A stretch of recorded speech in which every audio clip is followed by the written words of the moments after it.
फौजी लोकांना सकाळ सकाळी ड्युटीवर जायची खूप घाई असते आणि आर्मीमध्ये कसं असतं, राईट टायमावर त्यांना ड्युटीला जायलाच लागतं. थोडासुद्धा लेट होऊन चालत नाही आणि अशात एखादं काम सांगितलं तर ते काम काय पूर्ण होत नाही व्यवस्थित. तरीसुद्धा मी सांगितलं, तांदूळ आणि पनीर घेऊन यायला सांगितलेलं, परंतु ते फक्त तांदूळ घेऊन आले, पनीर आणायचं विसरले आणि आल्यावर उलट मलाच म्हणतायत की तू कधी सांगितलेलीस.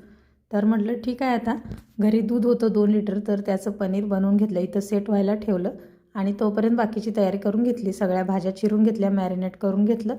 तांदूळ धुवून 20 मिनिटं भिजवत ठेवले होते आणि 70% त्याला शिजवून घेतलं. इथं बिर्याणी बनवायला घेतली.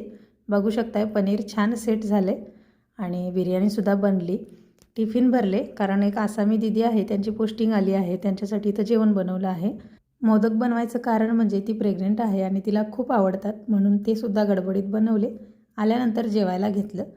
तर इथं एक मराठी ताईसुद्धा आहेत आमच्या शेजारी, तर त्यांनीसुद्धा दाल बट्टी दिली होती. कसा वाटला ब्लॉग नक्की सांगा. बाय.